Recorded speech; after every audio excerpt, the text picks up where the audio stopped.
Good day mga boss. Tuluyan na ngang na maalam itong si Jamie Malonzo sa Barangay Ginebra, San Miguel at sa PBA dahil nga hindi na nga po ito magpipirma ng bagong kontrata sa Barangay Ginebra, San Miguel. At sa halip ay pipirma na nga po o pumirma na nga po ito sa kupunan na kung saan pinaglaruan din dati ni Macho Wright. Kaya naman po ang magiging destinasyon nitong si Jamie Malonzo ay ang Japan B-League. Kaya inaasahan na talagang malaking kakulangan itong pag-alis ni Jamie Malonzo para sa Barangay Ginebra, San Miguel at ni Coach Tim Cone. Gusto pa naman sana bumawi ni Coach Tim Cone matapos nga natalunin sila ng San Miguel Bermen sa semifinals. At ito na nga, tumutunog na nga po ang pangalang Calvin Abueva na malaki ang posibilidad na ang magiging destinasyon nga po ay ang Barangay Ginebra, San Miguel. Sa ngayon, i-deny at i-deny pa yan ni Coach Tim Cone na kung saan number 1 denial king na coach. Kaya naman inaasahan na gagawa na ng move ang Barangay Ginebra anytime sa pag-alis nga nitong si Jamie Malonzo sa Barangay Ginebra, San Miguel.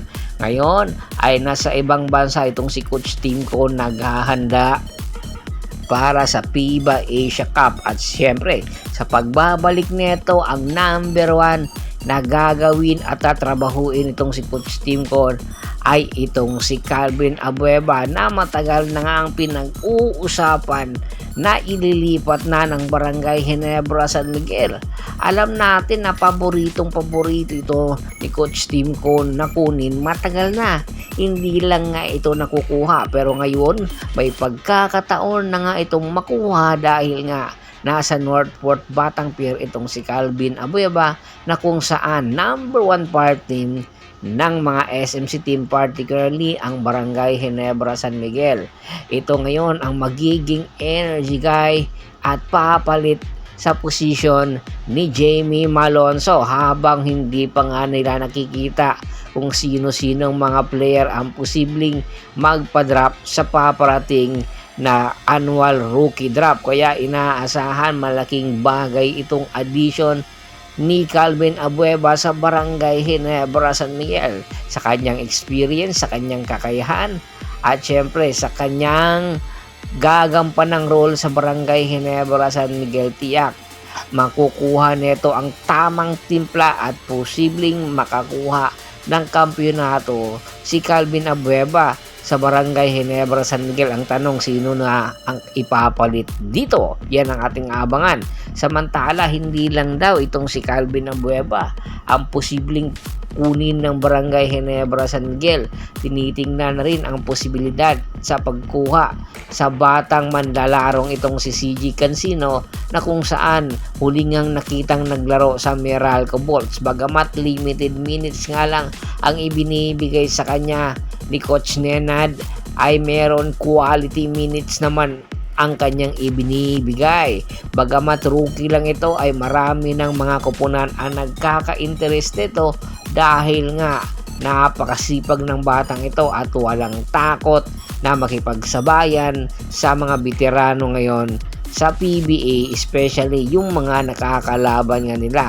Isa nga itong shooter at two-way player itong si CJ Cansino na kung saan kinakailangan nga ni Coach Tim Cone at posibleng maging 1-2 punch combination ito ni Scotty Thompson. Si CJ Cansino ay posibleng alokin ang Meralco Bolts ng Barangay Ginebra, San Miguel at malaki ang posibilidad future picks ang ibibigay ng Barangay Ginebra, San Miguel para makuha nga itong si CJ Cansino.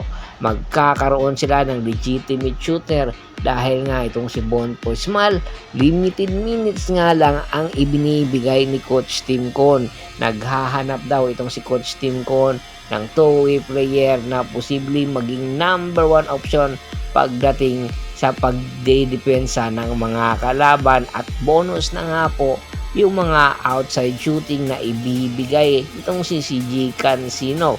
Kung sakali nga pong matuloy itong mga nasabing negotiation na nagaganap ngayon, ay future fix daw po ang ibibigay ng Barangay Ginebra sa Meralco. Ang tanong na lang, ibibigay ba ito ni Coach Nenad at kapalit lang ang mga rookie? Yan ang ating pakaabangan. Komento na sa baba ng video at pag-usapan natin yan.